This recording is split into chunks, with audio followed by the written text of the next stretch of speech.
महाराष्ट्रामध्ये दहीहंडीचा उत्साह आता शिगेला पोहोचलाय। अजूनही मुंबई ठाण्यामध्ये दहीहंडीचे कार्यक्रम जोरदारपणे सुरू आहेत आणि यामध्ये नेते मंडळींनी देखील आता उडी घेतली आहे। मुख्यमंत्री एकनाथ शिंदे त्याचबरोबर उपमुख्यमंत्री देवेंद्र फडणवीसांनी तर निवडणुकीची हंडी आम्हीच फोडणार असं म्हणत ठाकरेंना डिवचलाय। पाहूया त्या संदर्भातला एक रिपोर्ट।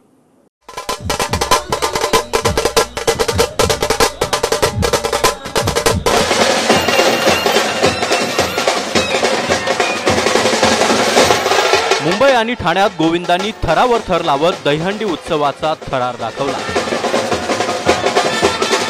मुख्यमंत्री एकनाथ शिंदे, देवेंद्र फडणवीस, आदित्य ठाकरे यांनी देखील दहीहंडी उत्सवाला भेटी दिल्या आणि इथं देवेंद्र फडणवीसांनी ठाकरेंच्या शिवसेनेला डिवचलाय। 2.5 वर्षांआधी पापाची हंडी फोडली, आता येत्या निवडणुकीत आम्हीच हंडी फोडणार असं देवेंद्र फडणवीस म्हणाले।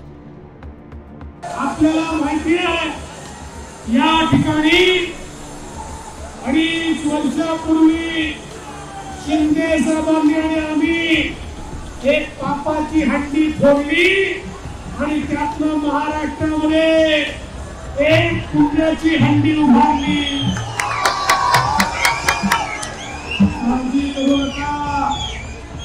2024 मधली हंडी देखील आम्ही फोडणार आहे। तुम्ही कोथळा काढा, तुम्ही सगळं काही करा, राजकीय बोलायला तुम्हाला वेळ आहे, घाणेरडं राजकारण करायला तुम्हाला वेळ आहे, परिवार फोडायला तुम्हाला वेळ आहे, पक्ष फोडायला वेळ आहे, पण बदलापूरमध्ये जाऊन त्या घटनेवर बोलायला वेळ नव्हता, त्याच्यावर लगेच कारवाई करायला वेळ नव्हता। काल जी घटना घडलेली आहे त्याच्यावर कॉन्ट्रॅक्टरला अटक करायला वेळ नाही। म्हणजे काल तर आपण पाहिलं असेल पोलीस अधिकाऱ्यावर कोयता गँगनी हमला केलेला आहे, कोणाचीच धाक राहिली नाही आणि म्हणूनच गृहमंत्र्यांना जी काही महाराष्ट्रात नावं पडत आहेत ती तशी पडतात। मुख्यमंत्री एकनाथ शिंदे यांनी देखील विकास कामांचा दाखला देत विधानसभेच्या निवडणुकीची हंडी आम्हीच फोडणार असा विश्वास व्यक्त केलाय। विरोधकांनी कितीही सरकारवर आरोप केले, किती काही केलं तरी सुद्धा ही विधानसभेची हंडी महायुतीच फोडणार। या जे काही कामाचं आम्ही विकासाचं काम केलंय, त्याचबरोबर कल्याणकारी योजना आम्ही आणलेल्या आहेत, त्याचा फायदा या निवडणुकीमध्ये होईल।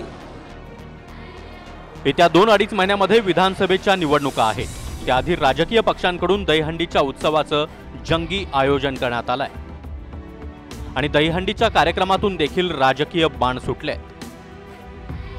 निश्चितपणे ही जी हंडी आहे अशीच यापुढे महाराष्ट्राची हंडी देखील आम्हीच फोडणार आहोत। शेवटी हंडी फोडण्याचा अधिकार त्यांनाच आहे जे प्रभू श्रीरामाला, प्रभू श्रीकृष्णाला मानतात। जे मानतच नाही त्यांच्याबद्दल काही बोलायचं कारण नाही, पण आज चांगला दिवस आहे। मी श्रीकृष्ण जन्माष्टमीच्या आणि दहीहंडीच्या पर्वाच्या सगळ्यांना खूप शुभेच्छा देतो। नक्कीच, आणि म्हणूनच त्या मतदारसंघांमध्ये अयोध्येमध्ये देखील इंडिया आघाडीचा विजय झालेला आहे। दहीहंडीच्या कार्यक्रमाच्या निमित्तानं वरळीमध्ये मानवी मनोऱ्यावर अफजल खानाच्या हत्येचा देखावा देखील सादर करण्यात आलाय।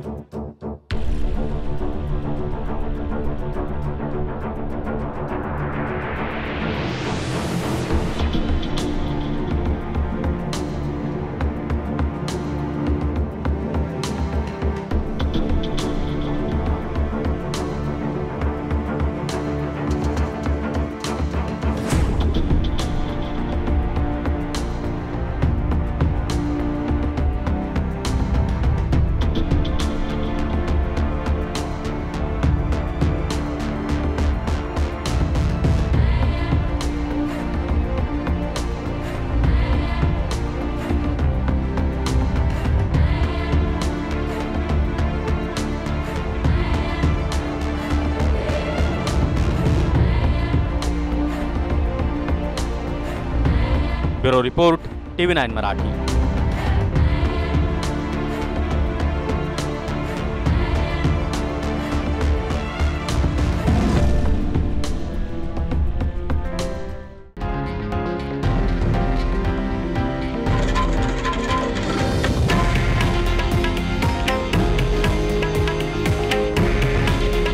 हे आहे देशातील नंबर 1 न्यूज नेटवर्क आणि आपण पाहत आहात TV9 मराठी, काळजी तुमची, हित महाराष्ट्राचं.